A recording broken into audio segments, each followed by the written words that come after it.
네, 두산 에너빌리티 주주 여러분들 만나서 반갑습니다. 네, 범프로 여러분들께 인사드리고요. 자, 여러분들 제가 두산 에너빌리티 영상 주말에도 이렇게 올려드리고 있습니다. 그렇기 때문에 여러분들 지금 새로 오신 분들 구독 눌러주시고요. 그리고 좋아요도 한 번씩만 여러분들 꼭 눌러주시길 바랍니다. 그리고 댓글로도 우리 두산 지금 바닥 구간이 있긴 해요. 굉장히 주가가 많이 빠져 있는 상태이기 때문에 다시 우리가 올라올 수 있는 공간 충분히 있다라고 생각하기 때문에 자, 두산 에너빌리티 폭등. 자, 폭등해라 하는 마음으로 우리 폭등이라고 여러분들 댓글 한 번씩만 꼭 남겨주시길 바랍니다. 자, 그러면 계속 해보도록 하겠습니다. 자, 우선은 우리가 토요일 날에 어떤 일들이 있었어요, 여러분들. 소추안이 가결이 됐죠. 탄핵이 가결이 되면서 이제 윤석열 대통령이 대통령직을 좀 내려놓는 그러한 상황이 이제 거의 다 와가고 있습니다. 네, 그렇기 때문에 윤석열 대통령이 자리에서 내려온 다음에 다음 대통령이 이제 누가 될지 이거에 대한 좀 주목이 되고 있는데, 만일에 민주당이 정권을 집권을 한다고 했을 때 과연 원전을 어떻게 봐줄 것이냐가 좀 중요하긴 할 것 같습니다.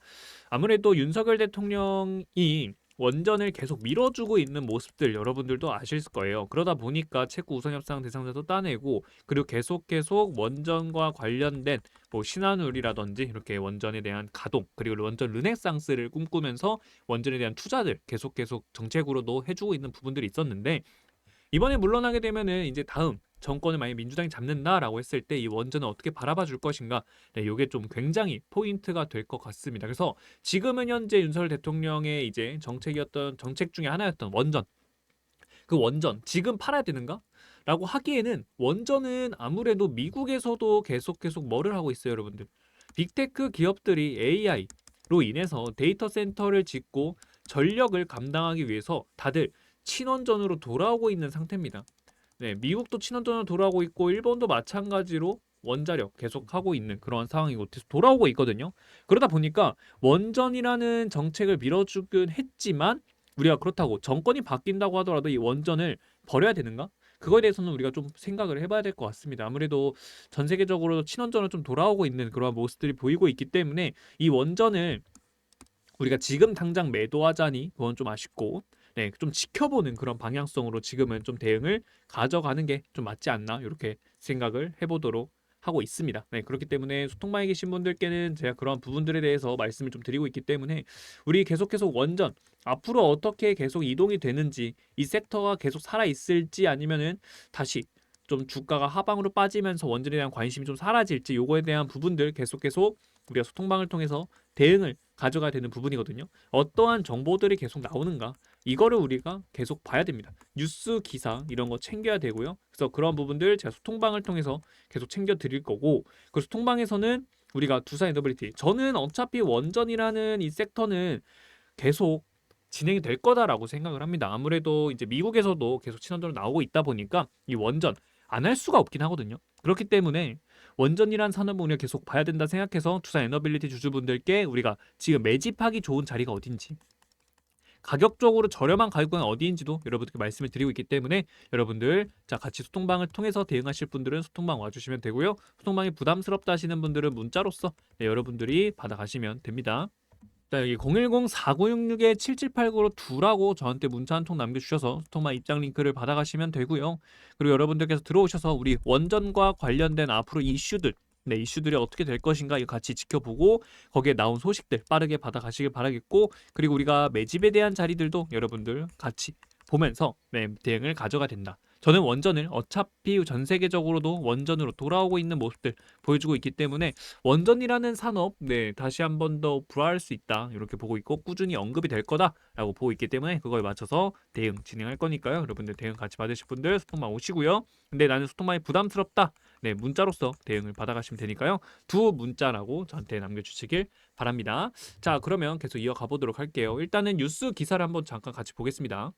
네, 요 기사가 좀 되게 잘 되어 있는 것 같아요. 그래서 한번 같이 보도록 하겠습니다. 여기 탈원전 원점으로 되돌아가나, 원전 르네상스는 안개 속이다라고도 나와 있습니다. 자, 여기 그러면 내려가서 같이 보도록 할게요. 여기 윤석열 대통령에 대한 국회 탄핵 소추안이 가결됨에 따라서 원전 사업의 부흥, 그리고 대왕고래, 가스정 개발, 반도체 산업 지원, 핵심 산업 정책 동력이 약화될 전망이다라고 나오는데, 일단 대왕고래 같은 이런 테마 같은 경우에는 뭐다? 요거는 제가 봤을 때 빠르게 탈출하는 게 맞지 않나라는 그런 개인적인 생각이 있고요. 다만 원전 같은 경우에는 전 세계적으로도 말씀드렸다시피 미국도 그렇고 일본도 그렇고 원전을 다시 재가동을 하는 모습을 보여줬기 때문에 원전은 지금 매도로서 대응을 하자고 하기에는 일단 지켜보는 방향으로 가져가는 게 좀 맞는 그런 상황인 것 같습니다. 그 후에 만일에 우리가 매도를 하고 정리를 한다 해도 그때도 늦지 않을 것 같아요. 그렇기 때문에 원전 같은 경우에 좀 지켜보면 될 것 같고, 근데 문제는 뭐다? 문재인 정부 탈원전 정책이 있었죠. 그러다 보니까 원전 업계 위기감이 그래도 어느 때보다 좀 크다라고 볼 수 있습니다. 왜냐하면 아무래도 윤석열 대통령이 탄핵으로 자리를 물러나게 되면은 민주당이 집권할 가능성도 있기 때문에 그렇게 된다면은 탈원전 정책이 다시 한 번 더 나올 수도 있는 그러한 상황이고, 그리고 지금 우리가 내년에 3월 달에 뭐가 있어요? 체코 원전 수출 계약 수주에 대한 부분들이 있죠.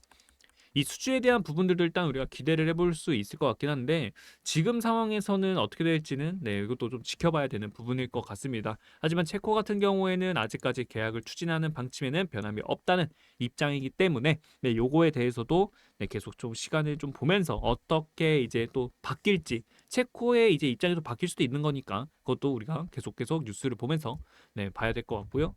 그리고 계속 내려가 보시면은 여기 원전 확대 반대하는 민주당 11차 정기본 원전 재검토 가능성도 지금 나와 있다고 합니다. 자, 신규 대형 원전 3기를 건설을 포함한 제11차 전력 수급 기본 계획 확정 일정도 불투명해졌다라고 나와 있습니다.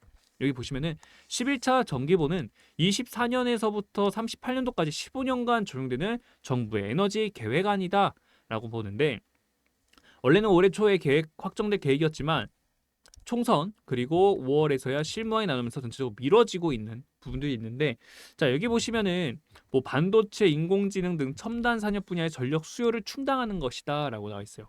그래서 여기 태양광, 풍력 발전 등 신재생 설비와 원전을 균형 있게 늘림으로써 38년도까지 국내에 만들어지는 전기의 70% 이상을 무탄소 전원으로 채운다는 방침이 찍혀 있는데, 자, 그래서 원전과 관련된 그 종목들, 원전과 관련된 산업들과 함께 또 이제 전력 관련주들이 강한 상승세를 올해 좀 보여준 모습을 볼 수 있었습니다. 그래서 정부는 이 11차 정기본을 통해서 38년도 최소 3기의 신규 원전을 건설하고 그 35년도부터는 SMR까지 가동하는 모습을 담았는데, SMR 대장주가 누구예요? 두산 에너빌리티였단 말이에요. 그렇기 때문에 우리가 이게 원전이 꾸준하게 이게 차근차근 잘 됐으면은 두산 에너빌리티 주가는 무난하게 올라가는 그런 상황이 나올 수도 있었다는 겁니다. 근데 이게 좀 실패한 모습들을 보여줬고, 그리고 나서 여기 더불어민주당은 재생에너지 비중 확대를 요구, 제11차 정기본을 원점에 재검토해야 된다는 주장까지 펼치고 있다는 겁니다. 그렇기 때문에 우리가 원전 산업이 지금 어떻게 된다? 좀 위험해질 수 있다는 거죠. 다시 한 번 더 탈원전 때의 모습으로 돌아가게 된다라고 했을 때는 우리가 전력에 대한 문제가 좀 많이 될 수 있을 거다라고 좀 보고 있습니다. 그래서 아무래도 민주당도 이렇게 재생에너지 비중 확대를 요구한다고 하지만 그래도 원전을 무시는 못할 거예요. 왜냐면 이렇게 아래에 쭉 내려가 보시면은 여기 미국도요, 전력 수요 폭증에 멈췄던 원전 다시 돌리고 있어요. 전 세계가 친원전을 유턴을 하고 있다는 겁니다. 왜? 이유는 간단했죠. 인공지능 AI 시대가 도래하면서 데이터 센터, AI 반도체 클러스터 확충 등 전력 소비가 급증할 것을 고려하면 보다 고준위 특별법 통과가 시급하다는 지적도 나온다는 겁니다. 미국에서는 지금 스리마일 섬 원전 1호기가 재가동이 되고 있고요.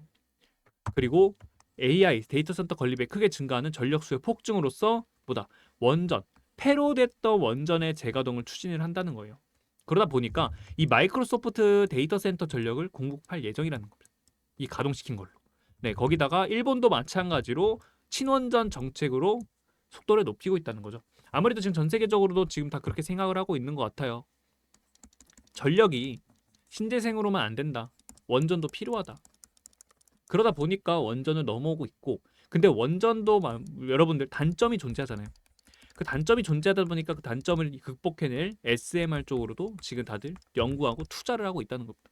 그렇기 때문에 분명 전 세계적으로도 원전과 관련된 지금 이슈가 계속 나오고 있다 보니까 제가 개인적으로 생각했을 때는 집권이 바뀐다고 하더라도 원전을 다시 탈원전급으로는 하지는 못하지 않을까. 그렇기 때문에 원전, 두산 에너빌리티 지금 자리 가격 구간에서 우리가 가져가는 방향도 괜찮을 것 같다라는 그런 개인적인 생각이 있습니다. 그래서 지금 자리 구간에서 우리가 천천히 가져간다면은 분명 3월 달에 수주가 자, 물론 지금 가봐야 알겠지만 수주에 대한 계약이 확정이 난다고 했을 때 그 기대감을 인한 주가 상승, 우리가 그 구간에서 수익을 노려볼 수 있을 거다라고 보고 있습니다. 그렇기 때문에 그거에 맞춰서 일단은 대응을 가져가는 방향성을 만드는 게 좋을 것 같고요. 소통방을 통해서 여러분들께 말씀드릴 거니까 여러분들 소통방 많이 들어와 주시기 바라겠고요. 소통방이 부담스럽다, 문자로서 여러분들께서 받아가시면 되니까요. 여러분들 편한 대로 받아가시면 됩니다. 자, 010-4966-7789로 두라고 저한테 문자 한 통 남겨주셔서 여러분들 소통방 입장 링크 받아가시면 되고요.